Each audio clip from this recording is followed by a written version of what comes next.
Custo de vida, emprego e desemprego, cesta básica, tarifas públicas, salário mínimo. Agora, na Brasil Atual, a análise do DIEESE. Nós vamos conversar agora com o diretor técnico do DIEESE, Fausto Augusto Júnior. Bom dia, Fausto.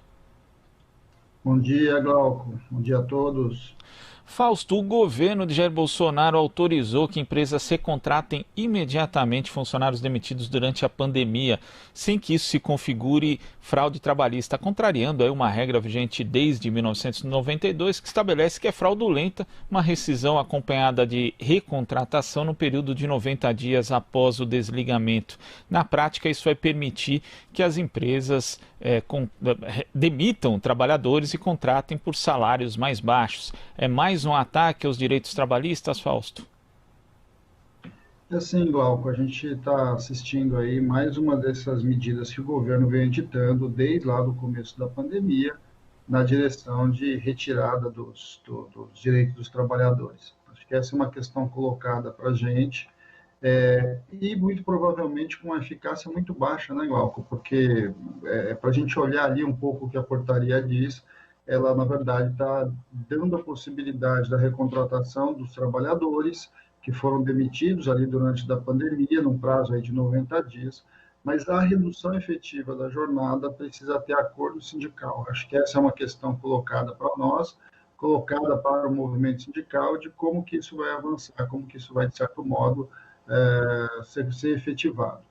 Mais importante até do que a medida em si, que a eficácia dela tem de ser muito baixa, é a intenção que o governo tem por trás dela, né? Essa intenção por trás do governo é, sem dúvida, uma intenção de minimamente buscar reduzir e abrir as possibilidades que estão contidas na legislação trabalhista.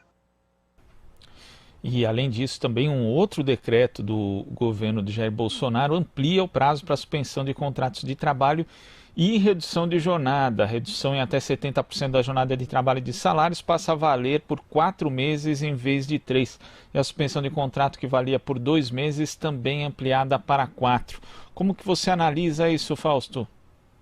Bem, essa medida, Glauco, era uma medida que já estava imaginada, já estava prevista, né? Uma vez que a medida provisória aí que deu origem à possibilidade, né, que é a 936, ela previa a possibilidade, a prorrogação, né? E essa prorrogação viria por uma decisão do Executivo via decreto.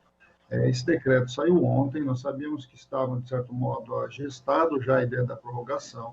A prorrogação permite, então, que você possa manter a suspensão do contrato de trabalho por cerca de 2 meses, ou seja, por mais 2 meses, inteirando 120 dias, e a redução da jornada de trabalho por mais 30, podendo, no total, chegar também a 120 dias. Esse é um prazo mais ou menos contratado ali na discussão da medida provisória 936, e se imaginava, assim, que o governo colocasse ela em vigor. É uma prorrogação importante porque nós ainda estamos no meio da pandemia, há um conjunto de elementos ali colocados aí com relação para onde as coisas vão do ponto de vista econômico, se vai ser possível voltar de fato à economia.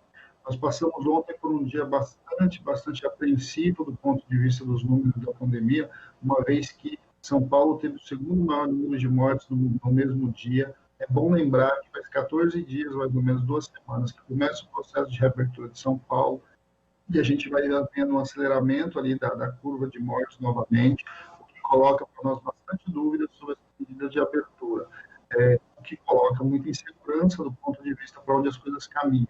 Creio eu que agora é inevitável que quem está minimamente colocado aí com essas possibilidades de redução abra a possibilidade de continuidade.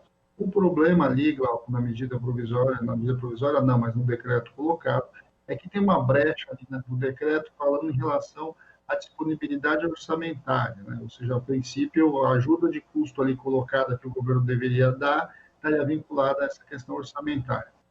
Do ponto de vista objetivo, a gente sabe que as previsões orçamentárias que o governo fez em relação ao programa ainda estão muito aquém daquilo que foi previsto, menos da metade. Está chegando a alguma coisa em torno de 13 milhões pessoas com contrato de trabalho ou com suspensão do contrato efetivado. Por outro lado, a gente sabe que essa nuance ali da questão orçamentária também tem barrado ou atrasado muitos pagamentos por dentro dos programas governamentais. Então, creio que essa é uma discussão bastante importante para a gente ficar alerta, observando o que vai acontecer no próximo período. Do ponto de vista, então, do saldo de ontem, a gente tem uma medida esperada, que era a suspensão do contrato, a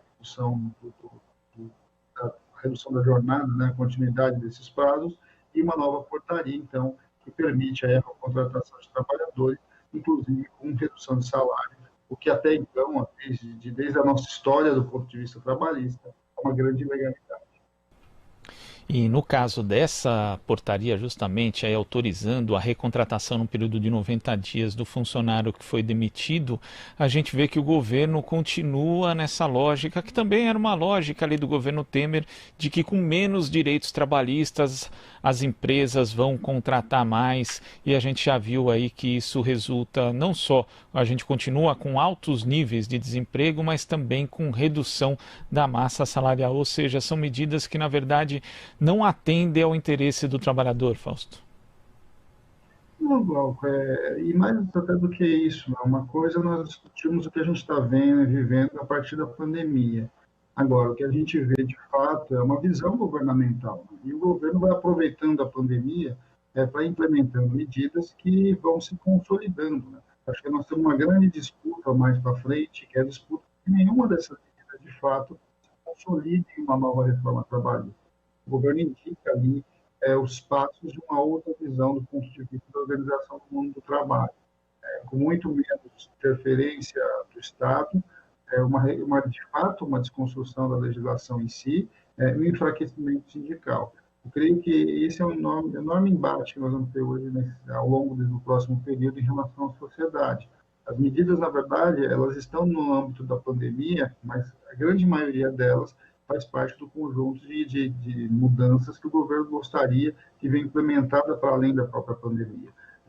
A proposta do governo, nós sabemos, está bem longe de ser uma proposta que mantenha os direitos. Ao contrário, a ideia do próprio governo é que você vai retirando direitos em troca de emprego. Ou seja, o governo, do mesmo jeito que lá no período inicial da pandemia fazia a diferença entre manter empregos ou manter a vida, ele se utiliza o tempo todo desse jargão, é melhor ter emprego do que ter direitos, para implementar esse tipo de redução, esse tipo de retirada de direitos dos trabalhadores. Creio que esse é um enorme embate que a sociedade brasileira, os trabalhadores, o movimento sindical vai enfrentar no Congresso Nacional ao longo aí do próximo período aí do segundo semestre.